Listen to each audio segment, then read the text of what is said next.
बिस्मिल्लाहिर्रहमानिर्रहीम। सो इंशाल्लाह हम स्टार्ट करते हैं structure of glucose and chemical properties of glucose. Actually these chemical properties shows the structure of glucose or represent or prove the structure of glucose. First we will see the reactions, chemical properties of glucose, in which we will show some nature and the structure and the position of the groups and how many groups and which are the group present in the glucose. Then we will continue in next lecture the in detail about the structure of actual structure of the glucose. Okay, so first structure of glucose में यहाँ पर हम देखते हैं glucose is an aldose hexose. Aldohexose means 6 carbon containing monosaccharide है ये, तो इसको हम aldohexose कहते हैं. Aldohexose, aldo means aldehydic group containing and 6 carbon, so it is called hexose. C6H12O6. Okay, it is also called as dextrose. It is the market name as well as because of its rotation in polarimeter. ये polarimeter में light को right side में rotate करता है, इसलिए इसको dextro भी term use किया जाता है, मतलब clock and right side. Okay, it is a monomer of the carbohydrate, जो हम पहले देख चुके हैं क्लासिफिकेशन में, जिसको हम मोनोसेकेराइड्स बोलते हैं. ठीक है, and it is also termed as the monomer of the starch. जैसे हमने क्लासिफिकेशन में बताया कि स्टार्च जो है पॉलीसेकेराइड है और वो कई मोनोसेकेराइड से जुड़कर बनता है, तो उसका जब हम कंप्लीट हाइड्रोलाइसिस करते हैं तो अपने को मिलता है glucose as well as from cellulose. दोनों में डिफरेंस क्या है? स्टार्च में अल्फा लिंकेज होता है और सेल्यूलोज में बीटा लिंकेज होता है. ये भी क्या होता है हम स्ट्रक्चर में आगे डिटेल में देखेंगे. ओके, तो it is the abundant organic compound on the earth. Okay, structure है C6H12O6. इसका फॉर्मूला, इसको हम रिप्रेजेंट करते हैं. फ्रुक्टोज का भी फॉर्मूला यही होता है, लेकिन वो कीटो होता है, कीटो हेक्सोस में कीटोनिक ग्रुप होता है. ये अल्डो ग्रुप है, अल्डो हेक्सोस. ओके, कार्बन 6 है, तो आप यहाँ पर देख सकते हैं कार्बन 1 2 3 4 5 6, ये 6 कार्बन है. ऑक्सीजन भी यहाँ पर आप देखेंगे 6 है, 1 2. इसमें आपको याद रखना है कि थर्ड वाला OH लेफ्ट में आता है, आगे हम डिटेल में देखेंगे इसको. ओके, स्ट्रक्चर के अंदर ये 4th oxygen, 5th oxygen and 6th oxygen, C6 और ये O6. हाइड्रोजन इसके डबल है, यहाँ पर आप इसको काउंट कर सकते हैं. तो यहाँ पर आप देखेंगे जो कॉमन ग्रुप है यहाँ पर कार्बन नंबर 2 से CHOH, CHOH, CHOH, CHOH. तो इनको शॉर्ट में लिखने के लिए कंडेंस फॉर्म में चारों भी CHOH को इस तरह लिखा जाता है, CHOH 4 टाइम्स. सेपरेट है 1 2 3 4.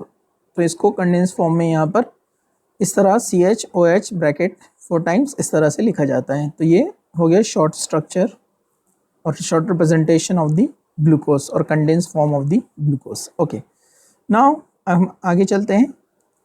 जो है फर्स्ट जो रिएक्शन, जो केमिकल प्रॉपर्टी दिया हुआ है वो action of HI, hydrogen iodide. We know that this is a good reducing agent.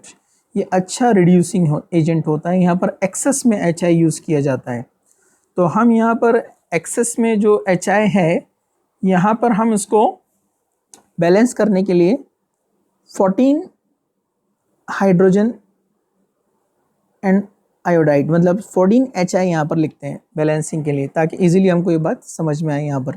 Okay, तो यहाँ पर ऑक्सीजन कितने हमने देख लिया, फॉर्मूला है C6H12O6. तो हाइड्रोजन कितने, ऑक्सीजन कितने यहाँ पर 6. तो ये 6 ऑक्सीजन, मतलब यहाँ जितने भी ऑक्सीजन आपको दिख रहे हैं टोटल 6 ऑक्सीजन है. वो 6 ऑक्सीजन यहाँ से 12 हाइड्रोजन ले लेंगे, 12 हाइड्रोजन ये 14 में से. ओके, और वो बनाएंगे 12H2O. ओके, एंड कितने हाइड्रोजन रह गए 14 में से यहाँ पर 2 बैलेंसिंग के लिए, तो 2 हाइड्रोजन यहाँ पर ऐड कर दो आप H12 में, तो हो गया C6H14. और C6H14 क्या होता है? एनहेक्सेन. आप देख सकते हैं यहाँ पर कार्बन 6 है, 1 2 3 4 5 6, यहाँ पर जो 6 कार्बन थे। हाइड्रोजन 3 + 2 + 2 + 2 + 2 + 3, आप काउंट कर लीजिए 14 हो जाएंगे। ओके, तो ये 6 H14 बन गया, हेक्सेन बन गया। और जो 14 आए हैं तो वो बनाएंगे 7I2। ओके, चला गया। So this reaction proves that there are 6 carbon present in the glucose, क्योंकि हमको मिल रहा है N-हेक्सेन, जो बताता है कि यहाँ पर कार्बन कितने हैं, 6 है, और वो स्ट्रेट चेन में एक दूसरे से कनेक्टेड है। ओके, चलिए नेक्स्ट रिएक्शन है, रिएक्शन थर्ड जो यहाँ पर दिया हुआ है। Glucose react with hydroxyl amine to form oxime and adds a molecule of hydrogen cyanide to give cyanohydrine। हाइड्रोक्सिलामाइन ये हमने एल्डिहाइड कीटोन में रिएक्शन देखा, और उसी पर ऐड किया तो साइनोहाइड्रिन बनता है HCN का। तो मैं इसको थोड़ा सा आपको यहाँ पर डिटेल में बता देता हूँ। ये जो स्ट्रक्चर है ग्लूकोज का, मैं इसको ऐसे लिखता हूँ CH डबल बॉन्ड O, ये CHO हो गया है। बाकी का स्ट्रक्चर हम एज इट इज़ शॉर्ट में लिखते हैं, कंडेंस फॉर्म में CHOH 4 टाइम्स, और ये है CH2OH। ओके, और यहाँ पर हम ले रहे हैं ये NH2OH, जिसको हम बोलते हैं हाइड्रोक्सिल अमाइन। याद रखना आसान है इसको, hydroxyl group, amine group, hydroxyl amine. तो ये कंडेंसेशन रिएक्शन देता है, मतलब इसमें पहले एडिशन होता है बाद में एलिमिनेशन, लेकिन हम इसको डायरेक्ट बताएंगे।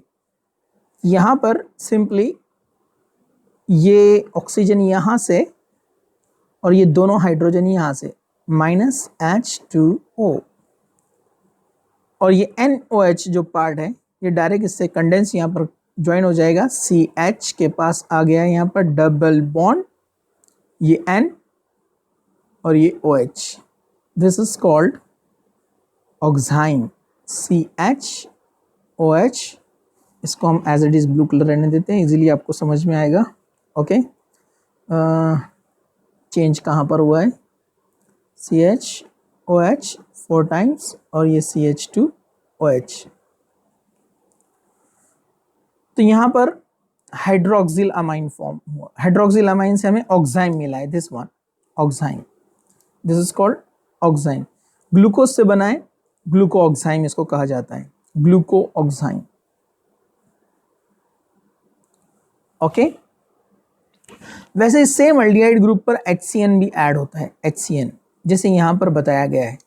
तो मैं इसको डायरेक्ट एडिशन करके आपको बताता हूँ। यहाँ पर CN ग्रुप आप C पर ऐड कर दीजिए, यानी C डबल बॉन्ड O है ना यहाँ पर, जिस तरह मैंने बताया ये C डबल बॉन्ड O, तो C पर CN ऐड हो गया, और H कहाँ पर ऐड होगा, O के ऊपर। तो ये आप देखिए, ये O के पास आ गया है H, और ये CN ऐड हुआ है कार्बन पे। Okay, this is called cyanohydrin, ये भी एल्डिहाइड कीटोन में रिएक्शन हुआ है, ठीक है, साइनोहाइड्रीन। तो यहाँ पर ग्लूकोज साइनोहाइड्रीन बना है, ग्लूकोज साइनोहाइड्रीन। ओके, तो ये रिएक्शन हमको प्रूव करती है कि there is presence of an aldehydic group, कि यहाँ पर एक एल्डिहाइडिक ग्रुप है, क्योंकि एल्डिहाइड के साथ ही इजीली हाइड्रोक्सिलामाइन भी रिएक्ट होता है, और HCN भी उसके ऊपर जो है एसिडिक मीडियम के अंदर उसके ऊपर जो है ऐड होता है। ओके, बेसिक मीडियम में भी होता है। तो ये साइनोहाइड्रीन यहाँ पर फॉर्म हुआ, जो प्रूव करता है कि there is a presence of one aldehydic group. Okay, next one is oxidation. It is a mild oxidation because this bromine water is a mild oxidizing agent. Mild oxidizing agent. इसको short में समझने के लिए मैं आपको ऐसे बताता हूँ ताकि आप इजी, एक्चुअली उसका ब्रेकिंग डिफरेंट होता है, लेकिन एक सिंपल वे में समझने के लिए आप इसको ऐसे देख सकते हैं। HBr रिमूव कर दो आप, 2HBr चला गया। This oxygen act as oxidizing agent and this oxygen will be added here. ये ऑक्सीजन को आपने सिंपली यहाँ पर ऐड कर दिया। तो पहले ये था ओनली CHO, एक ऑक्सीजन और ऐड हो गया तो बन गया COOH। It is called gluconic acid. तो यहाँ पर ब्रोमीन वाटर कौन है? ब्रोमीन वाटर जो होता है यहाँ पर, इसको कहा जाता है माइल्ड ऑक्सीडाइजिंग एजेंट। ये एक माइल्ड ऑक्सीडाइजिंग एजेंट है which can oxidized CHO group easily, ये CHO ग्रुप को इजीली ऑक्सीडाइज कर सकता है, ठीक है। इसने अल्कोहलिक ग्रुप को ऑक्सीडाइज नहीं किया, आप देखिए यहाँ पर, okay. So this is a special reaction. So this bromine water also proves that there is a presence of one aldehydic group. Okay. Next, acetylation. Acetylation shows there are 5 OH group present in the structure of glucose. यहाँ पर आप देखेंगे, अगर मैं structure इसका बनाऊँ तो CHO, जैसे हमने स्ट्रक्चर अभी देखा है, CHOH 1 2 3 4 एंड 5, ये 5 OH ग्रुप यहाँ पर होते हैं, 1 2 3 4 5। तो यहाँ एसिटिक अनहाइड्राइड अगर हम लेते हैं, 5 moles of acetic anhydride, acetic anhydride का structure CH3 CO O CO CH3, acetic acid में 2 कार्बन होते हैं, तो एसिटिक एसिड से ही बनता है ये एसिटिक अनहाइड्राइड। ये 2 कार्बन कंसिडर होते हैं नेमिंग के लिए, हालांकि आपको 2 कार्बन और नीचे दिख रहे हैं, लेकिन इसको कंसिडर किया जाता है डेरिवेटिव ऑफ एसिड अनहाइड्राइड, मतलब it is the anhydride of carboxylic acid, okay. तो इसके लिए आपके पास ऑप्शन में भी है कि आप 5 मोल्स ऑफ एसिटिल क्लोराइड भी ले सकते हैं, CH3COCl इसके ऑप्शन में, ओके। लेकिन यहाँ दिया है आपको सिलेबस में, हम इसलिए ये रिएक्शन देख रहे हैं यहाँ पर। तो यहाँ पर क्या होता है, ये जितने भी OH ग्रुप यहाँ पर आपको दिख रहे हैं, इन सब का एक्टिव हाइड्रोजन, यानी डायरेक्टली जो ऑक्सीजन से कनेक्टेड हाइड्रोजन है, एक्टिव हाइड्रोजन 1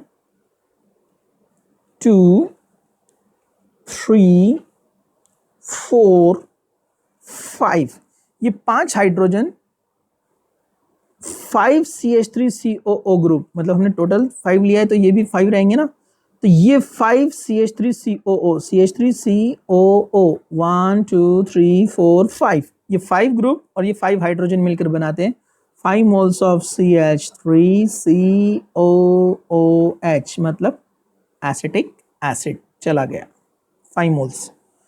अब बचे ये 5 ग्रुप ऊपर के, जब ये हमने 5 लिया तो टोटल सब 5 रहेंगे ना, तो अब ऊपर वाले जो CH3CO ग्रुप है, this group is called acetyl group, separate ये ग्रुप का नाम क्या है, एसिटिल ग्रुप, इसलिए इसको एसिटाइलेशन बोलते हैं, मतलब hydrogen is replaced by acetyl group. ये जो हाइड्रोजन गए ना 5, इनकी जगह पर ये CH3CO ग्रुप आने वाले हैं, तो ये COCH3 ग्रुप जो है ये H की पोजीशन पे आ रहे हैं। देखिए अब आप इसको CHO CHO CO, ये H, ये COH COH और ये CH2O। अब सब H की जगह पर ये एसिटिल ग्रुप आया है COCH3, मैं इसको यहाँ रेड से शो करता हूँ, COCH3 COCH3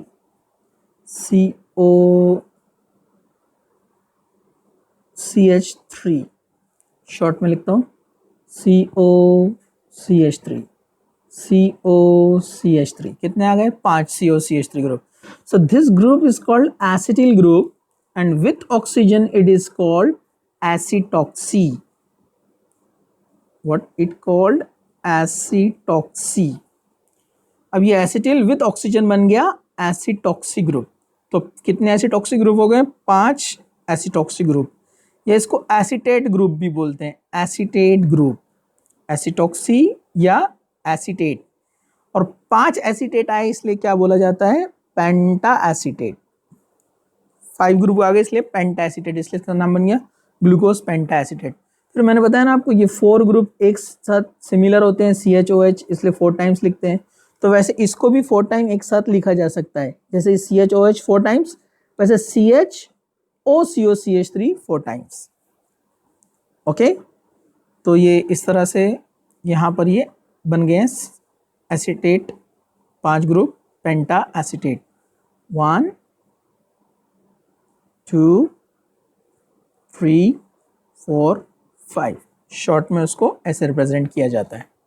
Okay, so this reaction proves there are 5 OH groups are present in the structure of glucose. Okay, because pentacetate बना है मतलब 5 OH थे वहाँ पर.